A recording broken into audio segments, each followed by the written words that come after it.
நண்பர்கள் அனைவருக்கும் வணக்கம். இந்த வீடியோவில் நம்ம என்ன பார்க்க போகிறோம்னு சொல்லி பார்த்தீங்கன்னா ஸ்கின் ரீடச்சிங் பற்றி நம்ம பார்க்க போகிறோம். ஆல்ரெடி பார்த்தீங்கன்னா ஸ்கின் ரீடச்சிங் பற்றி நம்ம நிறைய வீடியோ போட்டிருக்கோம் சரிங்களா. இதில் பார்க்குறது எப்படின்னா மேனுவலாக நம்மளுக்கு இவ்வளோ தான் ஸ்கின்னு வந்து ஸ்மூத் வேணும், எவ்வளோ வேணுமோ அதுக்கேற்ற மாதிரி நம்ம என்ன பண்ண போகிறோம், ரீடச்சிங் பண்ண போகிறோம். ஒரு டிஃப்ரெண்ட்டான ஒரு மெத்தடில் சரிங்களா. ஓகே, இதில் பிக்சர் பார்த்தீங்கன்னா நான் வந்து வச்சுருக்கேன். இதில் இருக்கக்கூடிய பிக்சர் பார்த்தீங்கன்னா இது ஒரிஜினல் பிக்சர், இது ரீடச்சிங் பண்ண பிக்சர் சரிங்களா. இதை எப்படி பண்ணுறது அப்படிங்கிறத நம்ம பார்க்கலாம் வாங்க. நான் இப்போ ஃபோட்டோஷாப் 7.0வில் பார்த்தீங்கன்னா இந்த பிக்சரை பற்றி நான் ஓப்பன் பண்ணி வச்சுருக்கேன் சரிங்களா. இந்த பிக்சரை ஃபோட்டோஷாப் 7.0வில் ஓப்பன் பண்ணியிருக்கேன். ஃபஸ்ட்டு என்ன பண்ணலாம், ஒரு சின்ன ஒரு கலர் கரெக்ஷன் நம்ம பண்ணிவிட்டு பிம்பிள்ஸ் எல்லாத்தையும் நம்ம ரிமூவ் பண்ணிடலாம் சரிங்களா. அதுக்கப்புறம் என்ன பண்ணலாம், ஸ்கின்னை வந்து ரீடச் பண்ண போகிறோம். ஓகே, இப்போது இதில் வந்து நார்மலாக Ctrl+J அப்படிங்கிறது கொடுத்தீங்கன்னு வச்சுக்கலாம், இந்த மாதிரி சங்கிலி உங்களுக்கு லாக்கோட தான் வரும். லாக்கை ரிமூவ் பண்ணுறதுக்கு வேணும்ல லாக் பொசிஷன் இருக்கிறத நம்ம டிக்கை எடுத்து விட்டாலே போதும். அப்படி இல்லைன்னா Ctrl+A Ctrl+J கொடுத்தீங்கன்னா நார்மலாக உங்களுக்கு இந்த மாதிரி இருக்கும் இமேஜ் சரிங்களா. ஓகே, இப்போது இந்த இமேஜை பார்த்தீங்கன்னா நான் நல்லா ஜூம் பண்ணிக்கிறேன். ஃபஸ்ட்டு ஒரு கலர் கரெக்ஷன் பண்ணுறதுக்கு இமேஜ் போயிட்டு அட்ஜஸ்ட்மெண்ட்டில் பிரைட் அண்ட் கான்ட்ராஸ்ட் கொடுக்குறேன். ஸோ இதில் என்ன பண்ணுறேன், கான்ட்ராஸ்ட் பார்த்திங்கன்னா கொஞ்சம் நான் வந்து இந்த பிக்சருக்கு வந்து ஏற்றிக்கிறேன் ஒரு 9 பாயிண்ட். ஓகே, இங்கே பாருங்கள் கான்ட்ராஸ்ட் ஏற்றிருக்கேன். ஓகே, நெக்ஸ்ட் என்ன பண்ண போகிறேன் அப்படின்னா Ctrl+M கொடுத்தீங்கன்னா கர்வ்ஸ் அப்படிங்கிறது வரும். இது எல்லாம் உங்கள் பிக்சருக்கு என்ன மாதிரி கரெக்ஷன் வேணுமோ அதுக்கேற்ற மாதிரி நீங்கள் வைக்கணும். நான் என்ன பண்ணுறேன், என்னுடைய பிக்சருக்கு என்ன மாதிரிலாம் கரெக்ஷன் தேவையோ அதுக்கேற்ற மாதிரி என்ன பண்ணுறேன் வைக்கிறேன் சரிங்களா. ஓகே, இப்போ கர்வ்ஸ் அப்ளை பண்ணிட்டேன், ஒரு லெவல் அப்ளை பண்ணுறேன். லெவல்ஸில் பார்த்திங்கன்னா என்ன பண்ணுறேன், லைட்டாக இந்த டார்க்னஸ் மட்டும் லைட்டாக ஷேடோ மட்டும் கொஞ்சம் அட்ஜஸ்ட்மெண்ட் பண்ணிக்கிறேன். கலர் பார்த்திங்கன்னா கொஞ்சம் கம்மியாக இருக்குது, இதுக்கு என்ன பண்ணலாம், Ctrl+U அப்படிங்கிறது கொடுத்தோம்னா ஹியூ அண்ட் சேச்சுரேஷன் நம்மளுக்கு வரும். இதில் இந்த சேச்சுரேஷன் அப்படின்றத நாம் கொஞ்சமாக இன்க்ரீஸ் பண்ணோம்னா நம்மளுக்கு கலர் பார்த்திங்கன்னா நல்லா இன்க்ரீஸ் ஆகும். ஓகே, அது போக என்ன பண்ணலாம், கலர் பேலன்ஸ் Ctrl+B கொடுத்தீங்கன்னா உங்களுக்கு வரும். இதில் என்ன பண்ணுறேன், ரெட்டு க்ரீனு அதுக்கப்புறம் லைட்டாக என்ன பண்ணுறேன் எல்லோ சரிங்களா. என் பிக்சருக்கு எவ்வளோ வேணுமோ அதுக்கேற்ற மாதிரி நான் ஏற்றிக்கிறேன். க்ரீன் கூட லைட்டாக கம்மி பண்ணிக்கலாம். Okay, ton. இப்போ பிக்சர் பாருங்கள், இது ஒரிஜினல், இது எடிட்டிங். நல்லா நம்ம என்ன பண்ணுறக்கோ ஒரு சின்ன கரெக்ஷன் பண்ணியாச்சு. ஓகே, இப்போ பிம்பிள்ஸ் எல்லாத்தையும் நம்ம எப்படி ரிமூவ் பண்ணுறது அப்படிங்கிறத பார்க்கலாம். ரிமூவ் பண்ணுறதுக்கு நம்மளுக்கு என்னெல்லாம் இருக்குன்னு பாருங்கள். க்ளோன் ஸ்டாம்ப் டூல் வச்சு நம்ம பண்ணலாம், அப்படி இல்லைனா இந்த ஹீலிங் ப்ரஷ் டூல் வச்சு பண்ணலாம், அப்படி இல்லைனா பேட்ச் டூல் வச்சு பண்ணலாம் சரிங்களா. எந்த டூல் வச்சுனாலும் பண்ணலாம். பேட்ச் டூல் பண்ணால் ரொம்ப ஈஸியாக இருக்கும். பேட்ச் டூல் நம்ம எடுத்துக்கலாம். பேட்ச் டூல் எடுத்துக்கிட்டு என்ன பண்ணலாம்னா, பேட்ச் டூல் ஒன்றும் இல்லை, எந்த இடத்துல பிம்பிள்ஸ் இருக்கோ அதை இப்படி மார்க் பண்ணுங்கள். மார்க் பண்ணிவிட்டு எங்கே சாம்பிள் வேணுமோ அதை சென்டராக இருக்குது பார்த்தீங்களா, அப்படி உள்ளேருந்து கிளிக் பண்ணி ட்ராக் பண்ணி இப்படி விட்டிங்கன்னு வச்சுங்களேன், இங்கே இருக்க சாம்பிள் இங்கே வந்துடும். இந்த செலெக்ஷன் நிப்பாட்டுறதுக்கு இந்த அவுட்டரில் வச்சு ஒரு கிளிக் பண்ணால் உங்களுக்கு நின்றுடும் சரிங்களா. இவ்வளோ தான். இப்போது உங்கள் பிக்சரில் இருக்கக்கூடிய பிம்பிள்ஸ் எல்லாத்தையும் நீங்கள் என்ன பண்ணுங்கள், ரொம்ப ஸ்பீடாக பார்த்தீங்கன்னா ரிமூவ் பண்ணிக்கலாம். நான் என்ன பண்ணுறேன், என்னுடைய பிக்சரில் இருக்கக்கூடிய இந்த பிம்பிள்ஸ் எல்லாத்தையும் பார்த்தீங்கன்னா எது எது எனக்கு வேணாமோ அதெல்லாம் என்ன பண்ணுறேன், குயிக்காக பார்த்தீங்கன்னா நான் என்ன பண்ணுறேன், ரிமூவ் பண்ணிக்கிறேன் சரிங்களா. இது வந்து ஒரு தடவை நீங்கள் இந்த மாதிரி எப்படி பண்ணுறது அப்படிங்கிறத பார்த்துட்டிங்க அப்படின்னா நீங்கள் என்ன பண்ணலாம், ஸ்பீடாக உங்கள் பிக்சர்ஸில் இருக்கக்கூடிய இந்த பிம்பிள்ஸ் எல்லாத்தையும் அழகாக ரிமூவ் பண்ணிக்கலாம்.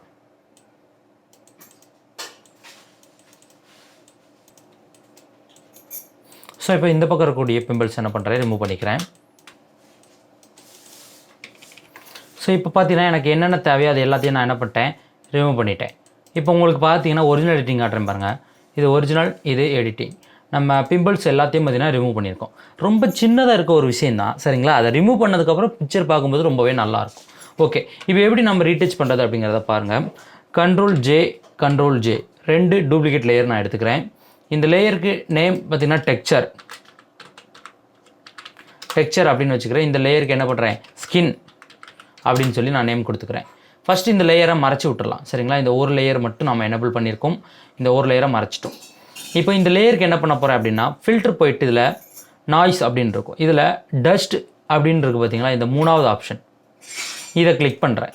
இந்த டஸ்ட்டை கிளிக் பண்ணிவிட்டு இதுக்கு வேல்யூ நீங்கள் எப்படி வைக்கணும் அப்படின்னா, உங்கள் பிக்சருக்கு எந்த மாதிரி தேவையோ அதுக்கு ஏற்ற மாதிரி வைக்கணும். ஸோ இதில் பார்க்கும்போதே உங்களுக்கு தெரியும், இதில் பார்க்கும்போது உங்களுக்கு எப்படி தெரியுதுன்னு பார்த்தீங்கன்னா ரொம்ப மங்களாக தெரியுதுங்களா. இந்த மாதிரி உங்களுக்கு எவ்வளோ வேணுமோ அதுக்கு ஏற்ற மாதிரி நீங்கள் வைக்கணும். இப்போ இதில் பிக்சரை பாருங்கள், எனக்கு இந்த 5 பிக்சல்ஸ் வந்து எனக்கு கரெக்டாக இருக்குது சரிங்களா. இது வந்து ரொம்ப அதிகமாக நம்ம வந்து வச்சிடக்கூடாது. அதிகமாக வச்சோம்னா இங்கே இருங்க பிக்சரே தெரியாது. கரெக்டாக எனக்கு வந்து ஒரு 5 பிக்சல் அப்படிங்கிறது எனக்கு நல்லா இருக்குது. அதனால் என்ன பண்ணுறேன், 5 பிக்சல் வச்சுட்டு ஓகே அப்படிங்கிறத கொடுத்துட்டேன் சரிங்களா. ஓகே, இதுக்கு நம்ம 5 பிக்சல் அந்த டஸ்ட் அப்படிங்கிற ஆப்ஷனை நம்ம வந்து அப்ளை பண்ணியாச்சு. இப்போ மேலே இருக்க லேயரை எனேபிள் பண்ணுறோம், இந்த டெக்ஸ்சரை கிளிக் பண்ணிக்கிறோம் சரிங்களா. ரொம்ப ஈஸியாக பண்ணுறோம் பாருங்கள். இந்த இடத்துல இமேஜ் போயிட்டு அப்ளை இமேஜ் அப்படிங்கிறத கொடுங்க. இதுக்கப்புறமா இதில் ஆப்ஷனை பாருங்கள். லேயர் அப்படின்ற இடத்துல என்ன பண்ணுங்கள், ஸ்கின் அப்படிங்கிறத செலக்ட் பண்ணுங்கள். சரிங்களா? எதுக்காக நேம் சேஞ்ச் பண்ணேன் அப்படிங்கிறது உங்களுக்கு தெரியுதுங்களா? ஓகே. சேனலில் ஆர்ஜிபி அப்படியே இருக்கட்டும். இந்த பிளெண்ட் மோட் அப்படின்னு இருக்கா, இதில் என்ன மல்டிபிள் அப்படின்னு இருக்கிறத கிளிக் பண்ணி சப்ட்ராக்ட் அப்படிங்கிறத நீங்கள் செலக்ட் பண்ணுங்கள். சரிங்களா? செலக்ட் பண்ணிவிட்டு கீழே பார்த்தீங்கன்னா ஸ்கேலு ஆப்செட் அப்படின்னு ஒரு ஆப்ஷன் இருக்கும். இதில் ஸ்கேல் 2 கொடுத்துருக்கேன், ஆப்செட் 130 அப்படிங்கிறத கொடுத்துருக்கேன். இதுக்கு 130 தான் அப்படிங்கிறது இல்லை. உங்கள் பிக்சரில் உங்களோட பிக்சரோட டெக்ஸ்சர் இதில் தெரியுதுங்களா? அதாவது நாம் இப்போ பார்க்கும்போது இந்த இடத்துல பார்த்தீங்கன்னா இது பிக்சர். இப்படி பார்க்கும்போது பார்த்தீங்கன்னா நம்மளுக்கு இந்த இடத்துல நம்ம அந்த உருவங்கள் தெரியுதுங்களா, நல்லா தடங்கள் தெரியுதுங்களா? அது வரைக்கும் நீங்கள் என்ன பண்ணணும், இந்த ஆப்செட் அப்படிங்கக்கூட வேல்யூவை பார்த்தீங்கன்னா நீங்கள் இன்க்ரீஸ் பண்ணணும். சரிங்களா? உங்களுக்கு ஒரு 130 எனக்கு வந்து கரெக்டாக இருக்கும். சரிங்களா? 130 எனக்கு ஓகே. நீங்கள் வந்து அளவு எப்படி வைக்கணும் அப்படிங்கிறத பார்த்துங்க. அப்படி இல்லைனா 2 ஸ்கேல் வந்து 2 ஆப்செட்டில் ஒரு 130 அப்படிங்கிறத வைங்க. ஓகே அப்படிங்கிறத நான் வந்து கொடுத்துட்டேன். இப்போ இதுடைய பிளெண்டிங் மோட் என்ன பண்ண போகிறேன் அப்படின்னா லீனியர் லைட் அப்படிங்கிறதுக்கு சேஞ்ச் பண்ணிடுறேன். Okay, done. இப்போது சேஞ்ச் பண்ணியாச்சு. இப்போ என்ன பண்ணுறோம், கீழே இந்த இடத்துல குரூப் க்ரியேட் பண்ணுறோம். இந்த குரூப் ஐக்கான் இருக்குது பார்த்தீங்களா, இதை ஒரு கிளிக் பண்ணுறேன். இதோடைய நேம் அப்படிங்கிறத என்ன பண்ணலாம், சேஞ்ச் பண்ணிக்கலாம்.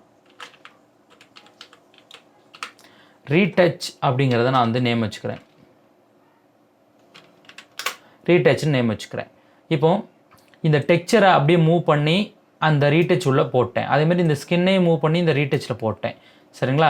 இப்போது இந்த 2 லேயரும் மறைச்சிட்டேன். இந்த குரூப் அப்படிங்கிறது ஒரே ஒரு லேயராக இருக்குது. நல்லா பொறுமையாக பாருங்கள், பொறுமையாக சொல்கிறேன். சரிங்களா? ஓகே. இதில் நம்ம என்ன பண்ண போகிறோம், மாஸ்கிங் பண்ணி பெயிண்ட் பண்ண போகிறோமான்லாம் அப்படிலாம் இல்லை. ரொம்ப சூப்பராக நம்ம வந்து பண்ண போகிறோம். இந்த ஸ்கின் அப்படிங்கிறத செலக்ட் பண்ணிவிட்டு இந்த ஆரோ மார்க்கை டச் பண்ணி விட்ருங்க. Okay, ton. ஸ்கின் வந்து எல்லாம் நீங்கள் என்ன பண்ணுங்கள், இப்படியே வச்சுக்கிட்டு ஸ்கின்னை செலக்ட் பண்ணுங்கள். இப்போது லேசர் டூல் இருக்குது பார்த்தீங்களா, ரொம்பவே சூப்பரான ஒரு டூல். இந்த டூல் வச்சு நம்ம என்ன பண்ணலாம், ரஃப் செலெக்ஷன் நிறையா பண்ணலாம். சரிங்களா? இப்போ இந்த டூல் எடுத்துக்கிறேன். மேலே ஃபெதர் அப்படின்ட்டு பாருங்கள். இந்த இடத்துல பார்த்தீங்கன்னா ஒரு 20 அப்படிங்கிறத கொடுத்துக்கலாம். நல்லா பொறுமையாக பாருங்கள். லேசர் டூலை எடுத்துகிட்டு மேலே ஃபெதர் ஒரு 20 அப்படிங்கிறத கொடுத்துட்டேன். பிக்சர் நல்லா ஜூம் பண்ணுறேன். ஜூம் பண்ணிவிட்டு ஒரு சின்ன செலெக்ஷன், அந்த நெத்தியில் இருக்கக்கூடிய அந்த ஸ்கின் ஏரியாஸை ஒரு செலெக்ஷன் பண்ணுறேன். பண்ணிவிட்டு ஃபில்ட்ரு போயிட்டு ப்ளரில் காசியன் ப்ளர் அப்படிங்கிறத கொடுக்குறேன். இதில் உங்களுக்கு எந்த மாதிரி வேணுமோ நீங்கள் வச்சுக்கலாம். நான் வந்து அதிகமாக நீங்கள் ப்ளர் பண்ண வேண்டாம். சரிங்களா? நார்மலாக இப்போ எனக்கு ஒரு 10 பிக்சல் வச்சுக்கிறேன். சரிங்களா? 10 பிக்சலில் என்னோடய ஸ்கின் பார்த்தீங்கன்னா நல்லா ஸ்மூத்தாக இருக்குது. இல்லை இது 10ல்னா கண்ட்ரோல் ஆல்ட் எஃப் அப்படிங்கிறத திரும்ப நீங்கள் கண்ட்ரோல் எஃப் அப்படிங்கிறத திரும்ப கொடுத்தீங்கன்னா இன்னொரு 10 பிக்சல் உங்கள் அப்ளை ஆகும். சரிங்களா? எப்படின்னா ஃபில்டரில் பார்த்தீங்கன்னா இந்த இடத்துல காசியன் ப்ளர் கடைசியாக நம்ம என்ன ஃபில்டர் அப்ளை பண்ணமோ அது வந்து திரும்ப அப்ளை ஆகும். நீங்கள் இது கண்ட்ரோல் எஃப் கொடுத்துக்கிட்டே இருந்தீங்கன்னா உங்களுக்கு அப்ளை ஆகிட்டே இருக்கும். சரிங்களா? இப்போது நான் என்ன பண்ணுறேன், எனக்கு ஒரு 10 பிக்சல் முதல்ல போட்டிருக்கேன், ரெண்டாவது ஒரு 10 பிக்சல் 2 தடவை அப்ளை பண்ணியிருக்கேன். இதே போல் என்ன பண்ண போகிறேன், என்னோடய ஸ்கின் ஏரியாஸ் மட்டும் செலக்ட் பண்ணுறேன். இப்போ இங்கே வரும்போது எப்படி செலக்ட் பண்ணுறேன் அப்படிங்கிறத பாருங்கள். நார்மலாக ஒரு ரஃப் செலெக்ஷன் தான். செலெக்ஷன் பாருங்கள் எப்படி பண்ணுறேன் அப்படின்ட்டு பண்ணிட்டேன்னா இப்போது கண்ட்ரோல் எஃப் திரும்ப கண்ட்ரோல் எஃப். சரிங்களா? 2 தடவை கொடுத்துருக்கேன் கண்ட்ரோல் எஃப். எனக்கு ஸ்கின் ரொம்ப சூப்பராக பார்த்தீங்கன்னா மாறுது. அது போக பார்த்தீங்கன்னா இந்த மூக்கு பகுதியில் இந்த இடத்துல மார்க்கிங் பண்ணுறேன்.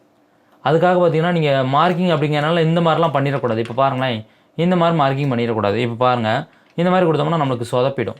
எதில் மார்க் பண்ணணும் அப்படின்னா ஸ்கின் ஏரியாஸில் மட்டும், சைடு எட்ஜஸ்லலாம் நீங்கள் போயிடவே கூடாது. சரிங்களா? நீங்கள் பாருங்கள், மார்க் பண்ணிவிட்டு கண்ட்ரோல் எஃப், இவ்வளோ தான். அது பிறகு இந்த கன்னத்தில் பாருங்களேன் எப்படி மார்க் பண்ணுறேன்ட்டு. அந்த எட்ஜஸ் அப்படிங்கிறதுக்கு போகக்கூடாது. நம்ம ஒன்லி ஸ்கின், அதில் சதைப்பகுதி இருக்குது பார்த்தீங்களா, அதில் மட்டும்தான் நம்ம அப்ளை பண்ணணும். ஸோ இப்போ பார்த்தீங்கன்னா இங்கே கீழே பார்த்தீங்கன்னா பண்ணிட்டேன் பாருங்கள். இங்கே பாருங்கள், ரொம்ப ஈஸியாக பண்ண முடியும். சரிங்களா? ஒரு செலெக்ஷன் பண்ணிவிட்டு இன்னொரு செலெக்ஷன் எக்ஸ்ட்ரா பண்ணணும்னா ஷிஃப்ட்டை கிளிக் பண்ணி இந்த மாதிரி செலெக்ஷன் பண்ணுங்கள். Okay, done. இவங்களுக்கு இப்போ முடிஞ்சா அதே போல் இவங்களுக்கு என்ன பண்ணுறேன், இந்த இடத்துல பார்த்தீங்கன்னா ஸ்கின்னை ஸ்மூத் பண்ணுறேன். ஸோ இவங்களுக்கு வந்து ஸ்கின் வந்து யாருனே ரொம்ப சாஃப்டாக தான் இருக்குது. அதனால் நம்ம வந்து ஒரு தடவை அப்ளை பண்ணால் போதும். கண்ட்ரோல் எஃப் அப்படிங்கிறது ஒரு தடவை கொடுத்தா போதும். ஒரு தடவை கொடுத்தா 10 பிக்சல் விழும். திரும்ப இன்னொரு வாட்டி கொடுத்தோம்னா இன்னொரு 10 பிக்சல், இந்த மாதிரி 10 பிக்சல் விழுந்துக்கிட்டே இருக்கும். சரிங்களா?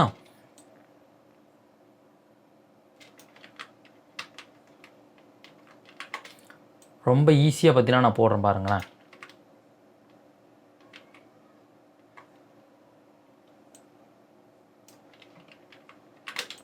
அது போக பார்த்தீங்கன்னா இங்கே கீழே பார்த்தீங்கன்னா கொஞ்சம் செலெக்ஷன் பண்ணிக்கிறேன். இந்த ஸ்கின் ரீடச்சிங் பார்த்தீங்கன்னா ரொம்பவே பார்க்குறதுக்கு ரொம்பவே நல்லாயிருக்கும். நல்லாவும் இருக்கும். நம்மளுக்கு வந்து லுக்கு பார்த்தீங்கன்னா ரொம்பவே சூப்பராக இருக்கும். இப்போ டோட்டலாக பார்த்தீங்கன்னா என்ன பண்ணிட்டோம், ரீடச் பண்ணிட்டோம். இங்கே பாருங்களேன், இது ஒரிஜினல், இது எடிட்டிங். எவ்வளோ அழகாக நம்ம ரீடச் பண்ணியிருக்கோம் அப்படிங்கிறத பாருங்கள். இங்கே பாருங்கள், நல்லா ஜூம் பண்ணி காட்டுறேன். நீங்கள் ஒரு ப்ரொஃபஷ்னலாக ரீடச்சிங் பண்ணணும் அப்படின்னா இந்த மாதிரி மெத்தடை ட்ரை பண்ணலாம். ஆனால் இதில் நீங்கள் கேட்கலாம் ஒரு கேள்வி என்னன்னு சொல்லி பார்த்தீங்கன்னா, நான் எடுக்கிற பிக்சர் 50 பிக்சர் 60 பிக்சர் இருக்குது சார். 60 பிக்சருக்கும் இந்த மாதிரி ஒரு வாட்டி லேசர் டூல் போட்டு நான் என்றைக்கு இதெல்லாம் செலெக்ஷன் பண்ணி என்றைக்கு நான் இந்த மாதிரி ரீடச் பண்ணுறது அப்படின்னு ஒரு கேள்வி கேட்பீங்க. இன்னொன்று, இந்த மாதிரி நான் ஒன்றுக்கும் டூப்ளிகேட் காப்பி போட்டு ஸ்கின்னு நேம் கொடுத்து டெக்ஸ்சர் நேம் கொடுத்து மறுபடியும் போய் அப்ளை பண்ணி என்றைக்கு இதெல்லாம் நம்ம பண்ணி முடிக்கிறது அப்படிங்கிறதையும் கேட்பீங்க. இதுக்கு எல்லாத்துக்கும் பார்த்திங்கன்னா பதில் இருக்குது. இதை நான் வந்து உங்களுக்கு சொல்லிவிட்டு சொல்கிறேன், சரிங்களா?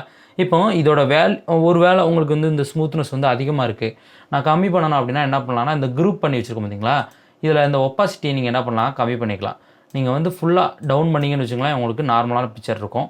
கொஞ்சம் கொஞ்சமாக இன்க்ரீஸ் பண்ணால் உங்களுக்கு என்ன ஆகும்னா, உங்களுக்கு எவ்வளோ வேணுமோ அதுக்கு ஏற்ற மாதிரி இருக்கும். ஓகேங்களா? இவ்வளோ தான். இப்போ இதை பாருங்கள், இது ஒரிஜினல் இமேஜ் எப்படி இருக்குன்னு பார்த்துக்குங்க, நல்லா பாருங்கள். இது எடிட்டிங். பார்த்தீங்களா, ரொம்ப அழகாக நம்ம வந்து ரீடச் பண்ணியாச்சு. சரி, இப்போ அந்த டிப்ஸ் என்னன்னு சொல்லுங்கள் சார் அப்படின்னு கேட்பீங்க. கண்டிப்பாக சொல்கிறேன். இப்போ பாருங்கள், இதை என்ன பண்ணுறேன், டூப்ளிகேட் லேயர் எடுத்துக்கிறேன். இதை வந்து நான் என்ன பண்ணுறேன், சேவ் பண்ணிக்கிறேன். டூப்ளிகேட் லேயர் எடுத்ததை வச்சு நான் உங்களுக்கு இப்போ சொல்லிக் கொடுக்குறேன். இதுதான் டூப்ளிகேட் லேயர் எடுத்ததா. இதை என்ன பண்ணலாம், ஃபஸ்ட்டு இந்த ரீடச் அப்படின்றத டெலீட் பண்ணிடலாம். கலர் கரெக்ஷன் பண்ணதில் மட்டும் நான் என்ன பண்ணியிருக்கேன், வச்சுருக்கேன். ஆக்ஷன் வந்து லிங்க்கு கீழே கொடுத்துருக்கேன் டிஸ்கிரிப்ஷனில், சரிங்களா? ஆக்ஷன் வந்து உங்களுக்கு ஸ்கின் ரீடச் அப்படின்னு இருக்கும். இந்த இடத்துல ஸ்கின் ரீடச் அப்படின்னு ஒரு ஆக்ஷன் கொடுத்துருக்கேன்னா, இந்த இடத்துல இருக்கக்கூடிய ஆக்ஷனை நீங்கள் ப்ளே பண்ணால் போதும். எப்படி ப்ளே பண்ணுறேன் அப்படிங்கிறத பாருங்கள். ஸோ இப்போ பார்த்தீங்கன்னா நான் என்ன பண்ணுறேன், இந்த ஆக்ஷனை ப்ளே பண்ணுறேன். இதை பட்டன் மோட் அப்படிங்கிறத வச்சுக்கிறேன். இன்னொரு முக்கியமான விஷயம், நீங்கள் இந்த மாதிரி ஒரு லேயர் தான் வச்சுருக்கணும், சரிங்களா? அந்த லாக் இல்லைனா அப்படின்னாலும் பரவாயில்ல, இந்த மாதிரி ஒரு லேயர் தான் வச்சுருக்கணும். ஒரு லேயர் வச்சுருந்தா தான் உங்களுக்கு வந்து இந்த ஆக்ஷன் சரியாக வேலை செய்யும். இப்போ நான் என்ன பண்ணுறேன், ஒரு கிளிக் பண்ணுறேன். கிளிக் பண்ண என்ன பண்ணோம் அப்படின்னா, இந்த மாதிரி நம்மளுக்கு டஸ்ட்டு உங்களுக்கு எவ்வளோ வேல்யூ வேணும் அப்படின்னு கேட்கும். எனக்கு வந்து 5 இந்த பிக்சருக்கு வச்சுருந்தேன், 5 தான் இதில் இருக்குது. இல்லை சப்போஸ் உங்கள் பிக்சருக்கு கொஞ்சம் அதிகமாக வேணும், இல்லை இதை கம்மி பண்ணணும் அப்படின்னா நீங்கள் என்ன பண்ணலாம், இந்த இதில் வேல்யூ கொடுத்துட்டு ஓகே அப்படிங்கிறத கொடுத்தா போதும். இதுக்கப்புறம் என்ன பண்ணோம் அப்படின்னா, இந்த அப்ளை இமேஜ் அப்படிங்கிறது இந்த மாதிரி ஓப்பன் ஆகி நிற்கும். இதில் செக் பண்ணிக்கிடுங்க, இந்த ஸ்கின் அப்படிங்கிறது இங்கே லேயரில் செலக்ட் ஆகிருக்கா அப்படிங்கிறத பாருங்கள். பிளெண்ட் மோட் சப்ட்ராக்ட் இருக்கா அப்படிங்கிறத பார்த்துக்குங்க. ஸ்கேல் உங்களுக்கு வேணும் அப்படின்னா நீங்கள் என்ன பண்ணலாம், இந்த ஆப்செட்டை கொஞ்சம் இன்க்ரீஸ் பண்ணுறது இல்லை கொஞ்சம் கம்மி பண்ணுறதை பண்ணிக்கலாம். ஓகேங்களா? இப்போ ஓகே அப்படிங்கிறத கொடுத்தோம்னா அழகாக நம்மளுக்கு குரூப் பண்ணி இந்த மாதிரி ஸ்கின்னை செலக்ட் பண்ணி விட்டுருக்கோம். சரி, இப்போது ஆக்ஷன் நீங்கள் ப்ளே பண்ணீங்க, கரெக்டாக அதை எடுத்து வச்சுட்டு, சரிங்களா? ஆனால் இந்த லேசர் டூல் வச்சு செலெக்ஷன்லாம் பண்ணீங்களா, இது எப்படி ஒரே டைமிங்கில் பண்ணுவீங்க, எப்படி ஒரே டைமிங்கில் அப்ளை பண்ணுவீங்க அப்படிங்கிறத நீங்கள் கேட்கலாம். இதுக்கு என்ன ஆப்ஷனை யூஸ் பண்ண போகிறேன் அப்படின்னா, குயிக் மாஸ்க் அப்படிங்கக்கூடிய ஆப்ஷனை பயன்படுத்த போகிறேன். நீங்கள் கீபோர்டில் கிளிக் பண்ணிங்க அப்படின்னா உங்களுக்கு இந்த இடத்துல குயிக் மாஸ்க் அப்படிங்கிறதுக்கு மாறும் பாருங்களேன். கிளிக் பண்ணிங்கன்னா இந்த பக்கம் மாறும், திரும்ப கிளிக் பண்ணால் இந்த பக்கம் உங்களுக்கு மாறிடும். கிளிக் பண்ணும்போது இந்த இடத்துல பார்த்தீங்கன்னா உங்களுக்கு வேரியேஷன் பார்த்தீங்கன்னா தெரியும், சரிங்களா? கிளிக் பண்ணிவிட்டு நீங்கள் சில நேரங்களில் இந்த குயிக் மாஸ்கில் விழுந்துடும். சில பேர் என்ன பண்ணுவோன்னா, இப்போ கிளிக் பண்ணி பாருங்களேன், இந்த இடத்துல குயிக் மாஸ்க்னு விழுந்துட்டா, குயிக் மாஸ்கில் விழுந்துடும். நம்ம என்ன பண்ணுவோம், என்னெல்லாம் பண்ணி பார்ப்போம், என்ன ஆப்ஷன் கொடுத்தாலும் நம்மளுக்கு வேலை செய்யாது, சரிங்களா? எந்த ஒரு ஆப்ஷன் கொடுத்தாலும் நம்மளுக்கு வேலை செய்யாது. அதுக்கு காரணம் என்னென்னா, இந்த நம்ம கிளிக் பண்ணியிருப்போம். திரும்ப கிளிக் பண்ணால் உங்களுக்கு நார்மலாக மோடுக்கு மாறிடும், சரிங்களா? நார்மல் மோடுக்கு. ஓகே, இப்போ இந்த குயிக் மாஸ்க் எப்படி ஈஸியாக பயன்படுத்துறதுன்னு பாருங்கள். குயிக் மாஸ்கில் வச்சு இந்த இடத்துல டபுள் கிளிக் பண்ணிங்கன்னா இந்த மாதிரி குயிக் மாஸ்க் ஆப்ஷன் அப்படின்னு வரும். செலக்டட் ஏரியா அப்படின்றத நீங்கள் செலக்ட் பண்ணணும். நார்மலாக மாஸ்க்டு ஏரியா அப்படின்றக்கும் இந்த செலக்டட் ஏரியாவை செலக்ட் பண்ணிவிட்டு கலர் உங்களுக்கு என்ன கலர் வேணுமோ நீங்கள் யூஸ் பண்ணிக்கலாம். நான் வந்து உதாரணத்துக்கு இந்த மாதிரி ஒரு மெஜெண்டா கலர் வச்சுருக்கேன். ஒப்பாசிட்டி எவ்வளோ வேணுமோ அதுக்கு ஏற்ற மாதிரி நீங்கள் வச்சுக்கலாம். ஓகே, டன்னு. இது எதுக்காக அப்படின்னா ஒன்றும் இல்லை, இப்படி பெயிண்ட் பண்ணும்போது தெரியணும் அப்படிங்கிறதுக்காக தான், சரிங்களா? இப்போ கிளிக் பண்ணுறேன். கிளிக் பண்ணிட்டேன். மேலே குயிக் மாஸ்க் அப்படிங்கிற மோடுக்கு மாறிடுச்சு. ப்ரஷ் டூல் எடுக்கிறேன். ப்ரஷ்ஷு ஒரு மங்கலாக இருக்கக்கூடிய ஒரு ப்ரஷ் எடுத்துக்கிறேன். எடுத்துகிட்டு பிக்சரை என்ன பண்ணுறேன், நல்லா ஜூம் பண்ணிவிட்டு கரெக்டாக அந்த ஸ்கின் ஏரியா இருக்குது பார்த்தீங்களா, அங்கே மட்டும் பார்த்தீங்கன்னா அழகாக பார்த்தீங்கன்னா பெயிண்ட் பண்ணுறேன். நல்லா பொறுமையாக பாருங்கள்.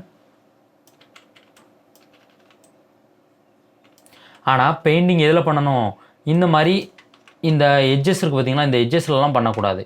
ஒன்லி ஸ்கின்னில் வந்து இந்த அவுட்டரில் மட்டும் பண்ணணும், சரிங்களா? இந்த ஷார்ப்பாக இருக்க இடங்களில் நம்ம பண்ணவே கூடாது.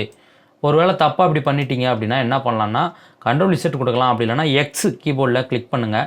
இந்த கலர் ஒயிட் கலர் மேலே மாற்றிட்டு இந்த மாதிரி நீங்கள் அழிச்சிங்க அப்படின்னா உங்களுக்கு என்ன ஆகும், எரேசராக மாறிடும். திரும்ப நீங்கள் இந்த கலரை மாற்றிட்டீங்கன்னு வச்சுங்களேன், அதுக்கப்புறம் பெயிண்ட் நீங்கள் இந்த மாதிரி பண்ண முடியும். சரிங்களா? எக்ஸு கிளிக் பண்ணிங்கன்னா ஷார்ட்கட்டில் உங்களுக்கு மாறும். Okay, done. இப்போது பொறுமையாக பார்த்தீங்கன்னா என்ன பண்ணுறேன், ஸ்கின் எங்கெல்லாம் இருக்கோ அங்கெல்லாம் ஒரு சின்ன செலெக்ஷன் நான் வந்து பண்ணுறேன். ரொம்ப ஈஸியாக நம்மளால் ஸ்கின்னை ரீடச் பண்ண முடியும். சரிங்களா? இந்த இடம், அது போக இந்த இடம். ஓகே, டன்னு. இப்போது எனக்கு பார்த்தீங்கன்னா இந்த இடத்துல ஓகே செலெக்ஷன் முடிஞ்சிச்சு. அது பிறகு இவங்களுக்கு செலெக்ஷன் பண்ணுறேன். இங்கே பாருங்கள். அப்படி இல்லை 2 பேருக்கும் தனித்தனியான வேல்யூ நீங்கள் அப்ளை பண்ணணும் அப்படின்னா என்ன பண்ணலாம், 2 பேருக்கும் தனித்தனியான ஒரு செலெக்ஷன் கொடுக்கலாம். சரிங்களா? இப்போது நான் என்ன பண்ணுறேன், இதை ஃபஸ்ட்டு செலெக்ஷன் பண்ணிக்கிறேன்.